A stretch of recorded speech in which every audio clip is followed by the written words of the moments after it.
Now, before we talk about dispensationalism, let me talk to you a little bit about covenant theology. And covenant theology is also, I never knew a covenant theologian who also wasn't a replacement theologian or a supersessionist. And what they generally teach is that there are two covenants. One, a covenant of works, which was in the Garden of Eden, and two, the covenant of grace, which took over after Adam and Eve were kicked out of Eden. And ever since then, we have been under this covenant of grace, and there is a covenant people. And all these covenant people are saved by grace through faith, and they are all basically in the church. It is the church. And Israel was the church, but Israel, you know, they got as a nation kicked out because they rejected Christ and crucified him. And of course, if a covenant theologian is listening to this, they might say, well, that's not what we believe at all, but that's pretty close. I can tell you right now, that's pretty close. Once again, to the extent that they teach anything, and of course, where I grew up, you know, we went in and the preacher read a little bit out of the Gospels and gave these touchy-feely sermons, which told you to be courteous, kind, obedient, thrifty, brave, clean, and reverent. But now let's think about and talk about dispensationalism. House law. House law. And let's just think for a minute, and let me just point out some things in the Bible to you. First off, when God put Adam and Eve in the Garden of Eden, he gave commandments to Adam, not to Eve. Incidentally, there's no indication that God ever spoke directly to Eve. He spoke to Adam and told Adam the rules that governed things. This was it. It was Eden, and the rules that God laid down at that time for Adam were all there was. But now, Adam did not keep the rules, did he? As a matter of fact, it doesn't seem that it took him very long before he managed to get himself and his wife kicked out of Eden. And you will remember that when Adam and Eve got kicked out of Eden, well, one of the first things was that they knew that they were naked. They didn't know that before. They knew they were naked. And they sewed fig leaves together and tried to make coverings for themselves, and God wasn't buying any of it.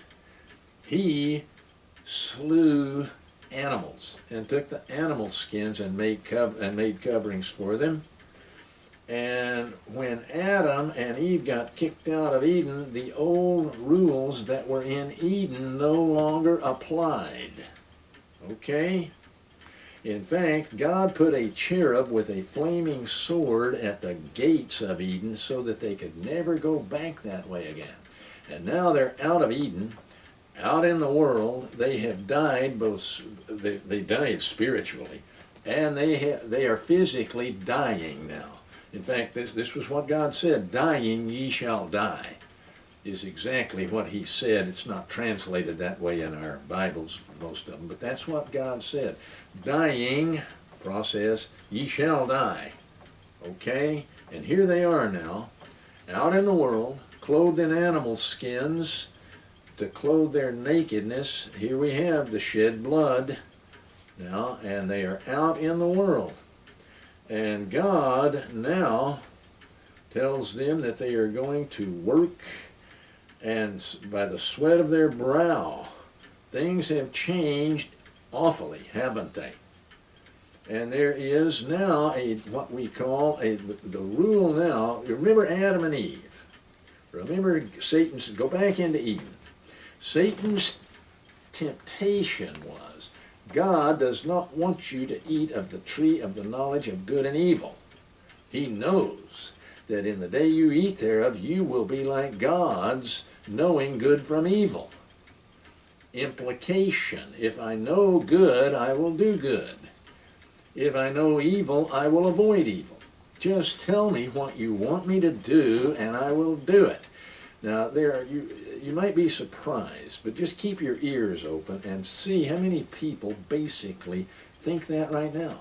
Humans are basically good. If you teach them to do right, they will do right. Duh. Are you kidding me?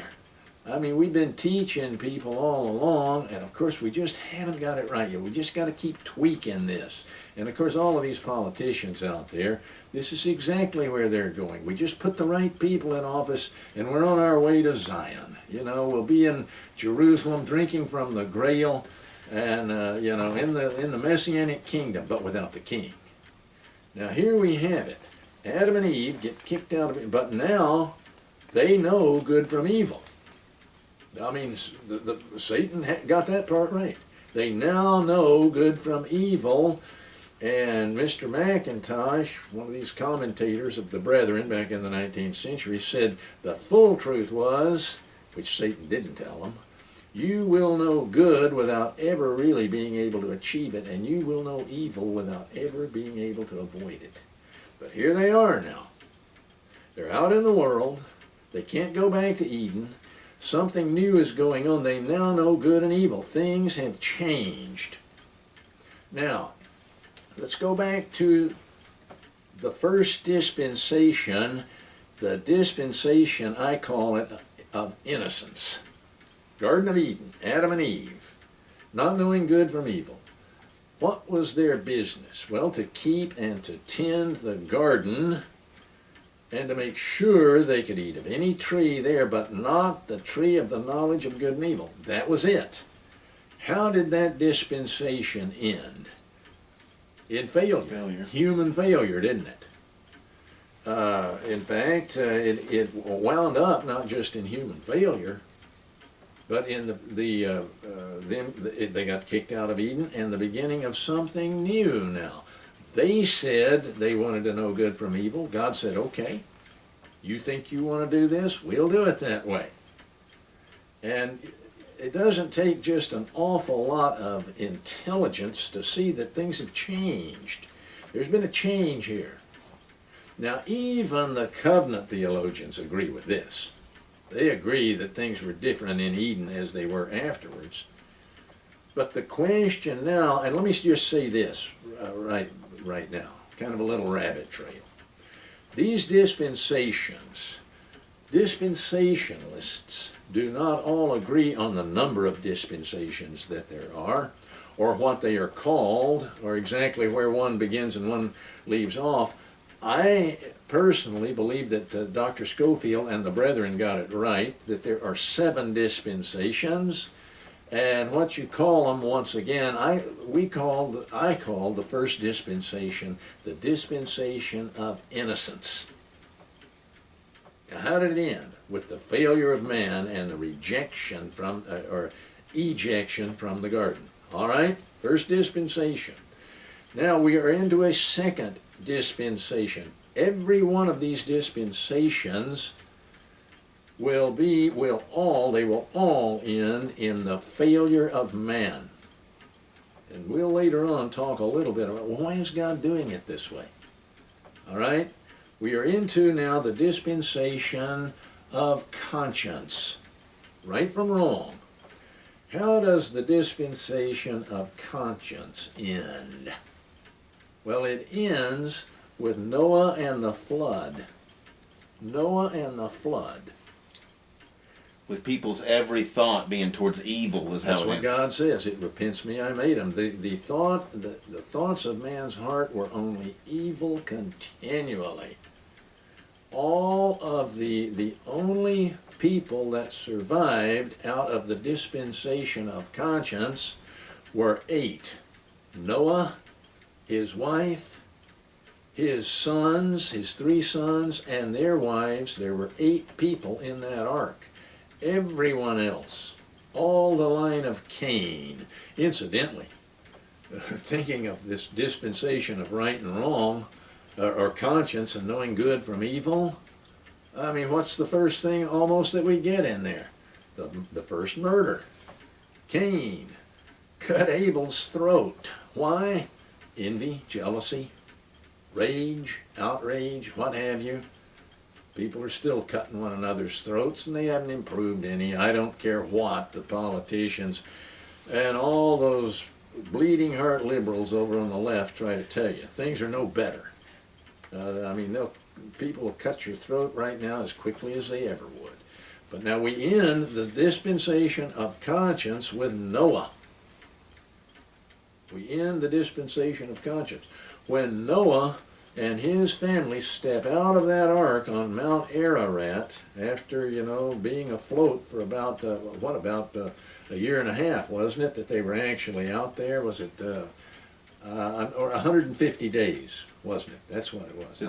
That they were floating in the ark. The rain was 40 days and 40 nights. Oh, okay. But they were actually in the ark longer than that. But when they got off the ark, there was new rules. There were new rules, and we get a new dispensation, and let's call this one the dispensation of government.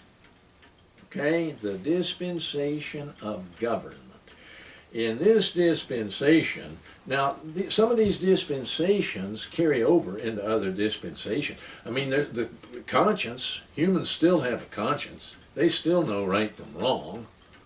Now Eden doesn't carry over very well, does it? But the conscience still goes on. And now there are certain rules that God establishes, the main one being, whosoever sheddeth man's blood, by man shall his blood be shed, ergo, capital punishment. For the first time also, we have men told that they can eat meat. Up until now, people have been vegetarians, but now they are meat eaters. Now they are, and there is a covenant established by God, and it's the covenant of the rainbow. He will never again, he says, curse the earth and destroy it with water. Never. And we've got a new dispensation, the dispensation of human government. One of the first things that happened here is, that Noah gets drunk, curses his grandson Canaan, and what do we have? Almost first rattle out of the box, the building of the Tower of Babel, men trying to get to heaven by working their way, building a tower that reaches to heaven. It won't work. God put an end to it. And incidentally, people are still trying that. All of these schemes, you know how God judged that? Yeah. He judged it by confounding the languages. Splitting everyone up. Splitting everyone up. What do people keep trying to do over and over again now? Rebuild. Bring it all back together. Get the languages all get back together. I mean, this is what the European Union has been about. This is what the Roman Empire was about. This is what Hitler and Napoleon were all about, and Mussolini. This is what the Reds and communism are all about. Bring people back to one and get everyone talking the same way and reestablish this one world government. That's what was going on at the Tower of Babel, and that is what people are still trying to get out from under God's judgment there, and to, do it by working hard and doing things right. It's not going to work, but I digress. This third dispensation, the dispensation of government, in a sense, ends at the Tower of Babel. And we get a new dispensation, actually and truly, with the calling of Abraham out of Ur of the Chaldees. Now, what do we have in Ur of the Chaldees? How are we doing so far, gang? About a minute left on this one. About a minute left on this one? Time goes quick when you're having fun, doesn't it? Am I confusing you? No, with you. Doing all right, okay. What we have with the Ur of the Chaldees, this is where Abram lived. And that was one of the Babylonian city-states? Absolutely. Well, if it was a city-state, the Babylon was the city-state. But Ur of the Chaldees is where a lot of these towers were built. Oh, the ziggurats. Like the Tower of Babel, and this business of building a tower to reach to heaven. And this is what Abram was called out of. Now, if you read the 12th chapter of Genesis, when it gets down to the end, Abram was called not by grace, purely by grace through faith. And there is not one word that says Abram was called because he was better than other people, or nicer than other people, or more righteous than other people. It was a pure act of grace. And God's word to Abram, of course, is get out of here, go out to a land that I will show you, and I will make of you there a great nation. Now here we have the entry into a fourth dispensation. Notice again the first three. They all ended in judgment. They all ended in the failure of man. How are we doing on time, Chris? We're ready to wrap anytime you're ready. Wrap it up. Go All ahead. right. We'll take this up later. All right.